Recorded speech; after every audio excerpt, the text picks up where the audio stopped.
Tout savoir sur le vélo électrique urbain Mokwill Asphalt, tel est le sujet du jour. It's a strange kind of phase when you let go. Let your life flow like a river. Break away from material ego. You never know what's around the corner for you. Salut! Aujourd'hui, je vais te parler du vélo électrique urbain Mokwill Asphalt ST. Alors, comment le reconnaître au milieu des autres vélos? Eh bien, figure-toi qu'il a la particularité d'avoir deux petits feux latéraux. Et ça, on ne le voit pas sur tous les vélos. Dans cette vidéo, je te propose son unboxing, ses caractéristiques, de le parcourir en détail avec moi. Et à la fin, je te donnerai mon avis ainsi que ma conclusion. C'est parti, générique. Alors, quand tu reçois le vélo, tu le reçois dans un grand carton. À l'intérieur, tu as le vélo qui est relativement bien protégé et tu as également tous les accessoires qui vont bien. Tu as le chargeur, la notice en français et quelques outils. Par contre, forcément, c'est à toi de monter quelques composants. Je te rassure, c'est relativement rapide à faire. Il m'a fallu une quinzaine de minutes et je ne vais pas te montrer toutes les étapes qu'il faut faire. Mokwill, ils ont fait une vidéo qui est vraiment bien faite. Je te mets le lien dans la description. Cela te sera bien utile. Avant d'aller tester le vélo, il faut bien évidemment charger la batterie lithium-ion. Et là, on a une batterie de 36,9 volts, 14,79 ampères heure et 545 Wh. Pour cela, tu dois la connecter à un chargeur qui lui fait 3 ampères heure et 42 volts. Donc c'est un chargeur tout à fait standard. Et donc tu as deux possibilités pour recharger ton vélo. Soit tu enlèves le petit capuchon qu'il y a sur ton vélo et tu plugues le chargeur. Ou alors tu enlèves la batterie à l'aide de la clé. On ne peut pas faire plus simple, tu devrais pouvoir t'en sortir. Dis-toi qu'il te faudra entre 5 et 6 heures pour charger complètement ta batterie. Donc un petit conseil, tout de suite après ta session ou ton vélo taf, mets tout de suite ta batterie à charger, comme ça sera fait. Et tiens toi, derrière ton écran, si tu veux m'encourager à faire toujours plus de vidéos, n'hésite pas à mettre un pouce vers le haut. Ainsi, cela favorisera l'algorithme YouTube à mettre plus facilement ma vidéo en avant. Je te remercie. En plus, c'est gratuit. Comme à mon habitude, je vais te parler du confort du vélo. Donc à l'avant, on a une fourche bien pratique. Celle-ci a 10 cm de débattement et en plus, elle est réglable en dureté. Bon, pour une pratique urbaine, je te conseille toujours de la mettre à moitié dure, mais tu peux complètement la neutraliser si jamais tu en as envie ou si jamais tu en as besoin. Par contre, à l'arrière, on n'a pas ce genre de choses. Tu n'as pas de petit amortisseur sur la tige de selle ou à l'arrière. Donc ça, c'est un petit peu dommage. J'y ai pris goût de cette tige de selle avec ressort. Donc on a un vélo un peu dur, mais heureusement, on a des bons pneus. Et là, c'est pas des pneus de fat bike, mais on a quand même des pneus relativement gros et larges. Ce sont des Chaoyang que je connais. Alors ces pneus font 27,5 pouces et sont normalement increvables. Et concernant la pression, alors je te conseille de ne pas suivre ce qui est marqué sur la notice. Ça ne marche pas du tout. Il faut plutôt les gonfler entre 2,5 bars et 3 bars. Chose que j'aime bien. En plus, ils ont des bandes réfléchissantes pour être vus la nuit. Et ça, c'est vraiment pratique. Et puis avec ces pneus, tu peux vraiment quand même rouler partout. Tu peux rouler sur les graviers, du tout-chemin, sur l'asphalte. Et oui, d'où le petit nom asphalte du vélo. C'est pas pour rien. Ensuite, on a une grosse selle relativement confortable avec des coussinets en dessous.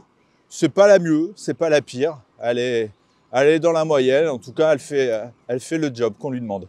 Donc niveau confort, on est pas mal. On a un vélo relativement rigide avec quand même cette fourche à l'avant. Donc c'est plus que correct et c'est dans la moyenne. Niveau tout chemin, c'est vrai que ces pneus ils font vraiment le job. La preuve, là, je suis sur un chemin de terre. Bon, assez dur quand même, mais ça le fait vraiment.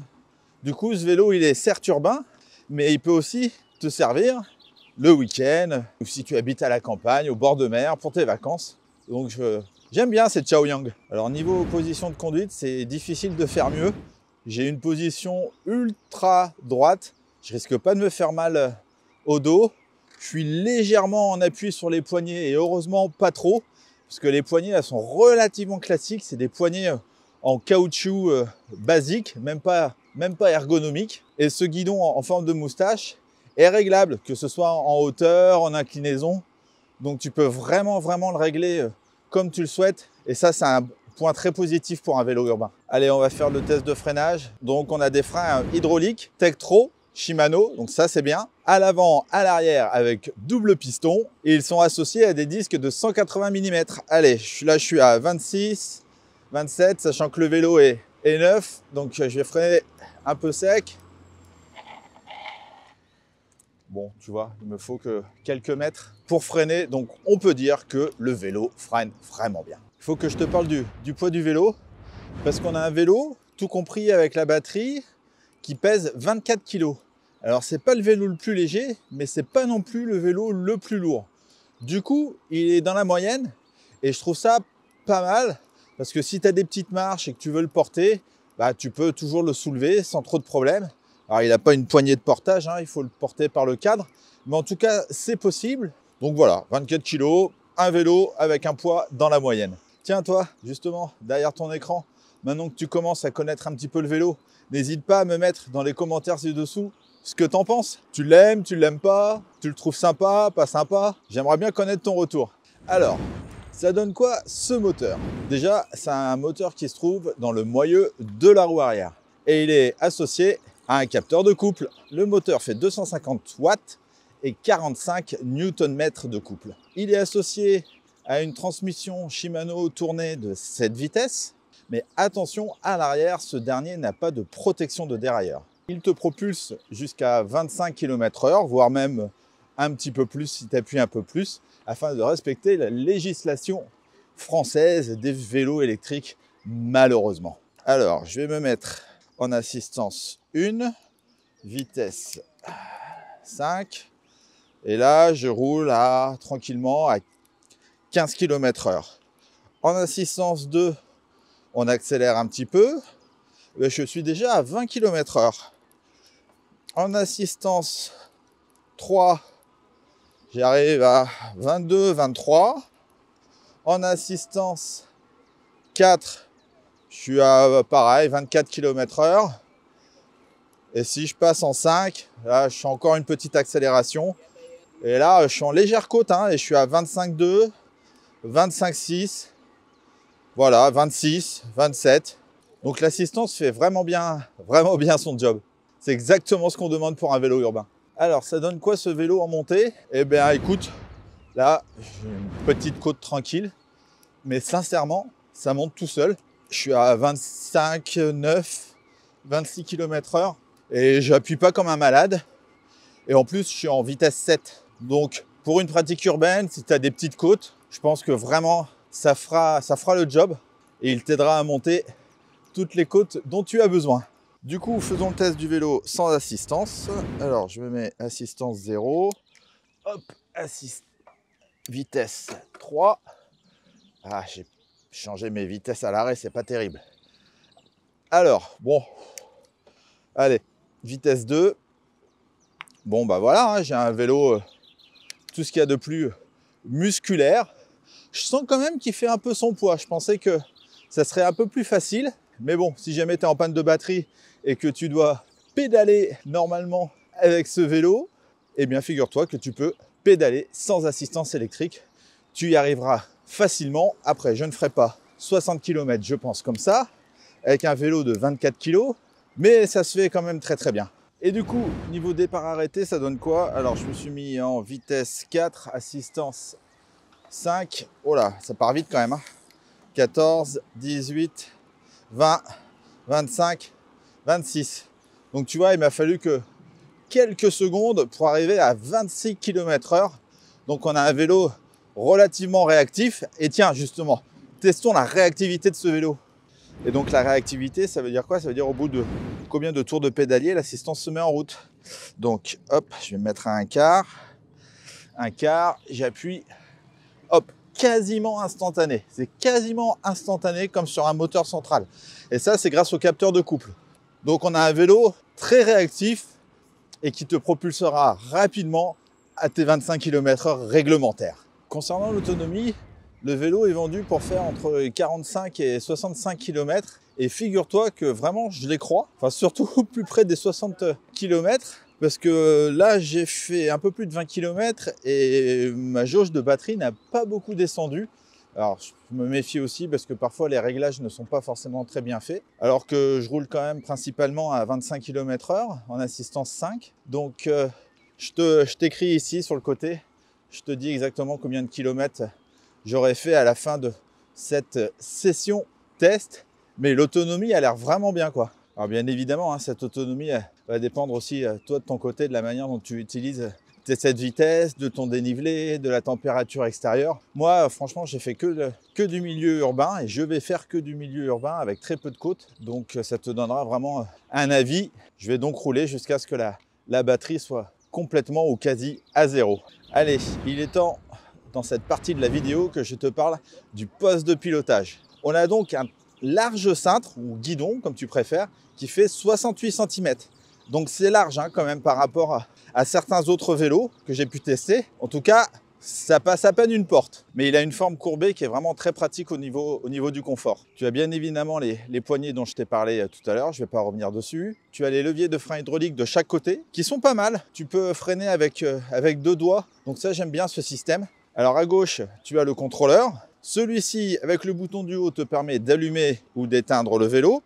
Avec le bouton du bas, d'allumer ou d'éteindre tes phares et avec les petites flèches haut et bas de changer tes 5 niveaux d'assistance. Alors le phare avant justement que tu peux éclairer, c'est un phare LED, il éclaire vraiment très très bien. Il est connecté directement à la batterie, donc ça c'est pratique, tu n'as pas besoin de le recharger. Et concernant le feu arrière, c'est pareil. Et comme je te l'ai dit dans l'introduction, tu as en plus 2 feux latéraux et ça c'est pas banal et ça peut être quand même bien pratique de nuit en termes de visibilité latérale, tout comme les bandes réfléchissantes sur les pneus. Je reviens au contrôleur. En dessous, tu as la soi-disant sonnette. Tu vois, c'est un espèce de klaxon de cyclomoteur. Et franchement, ça ne fait pas le job. Sur une piste cyclable ou autre, les gens, ils ne comprennent pas. Ils ne comprennent pas ce qui se passe. Donc ça, c'est vraiment dommage. À droite, on a la manette Shimano 7 vitesses. Nickel, le shifter.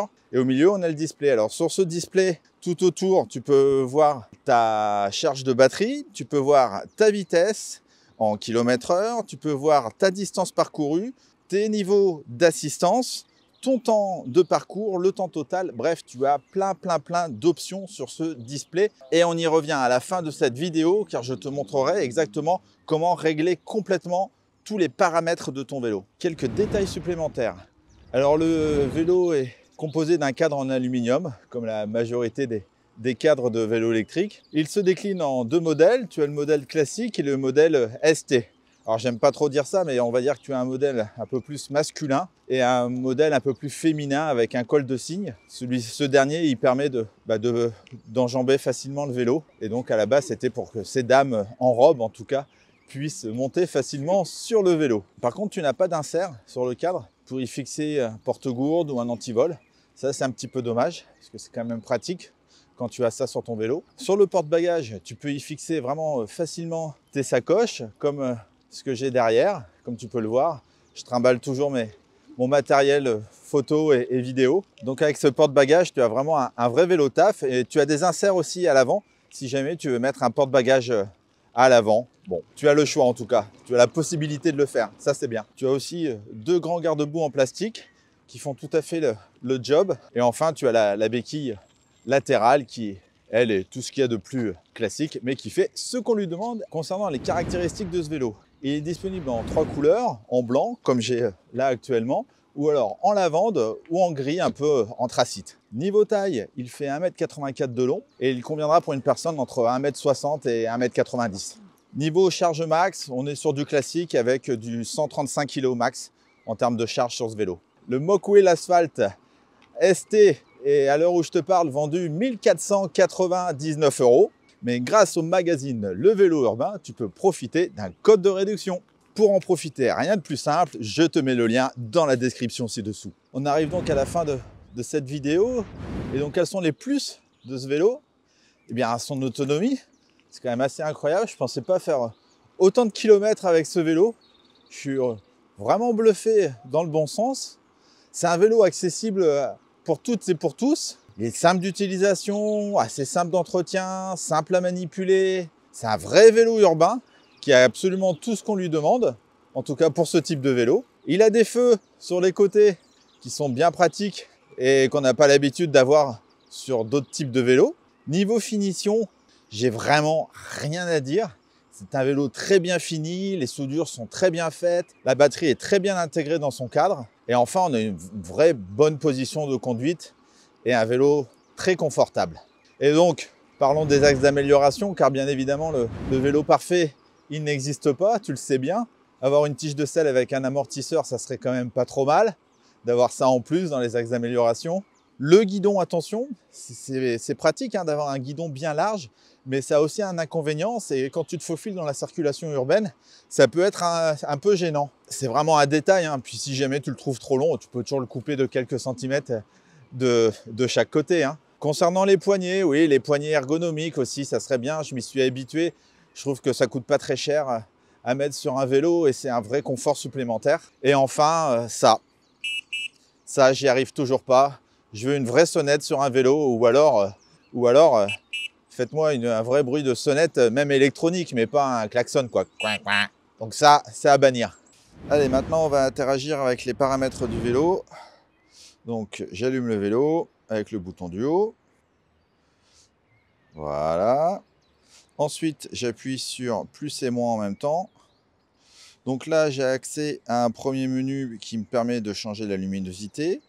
Donc, j'appuie sur le plus, donc là je suis en niveau 3, très bien. Ensuite l'unité c'est les km/h ou les miles, donc là kilomètres c'est très bien.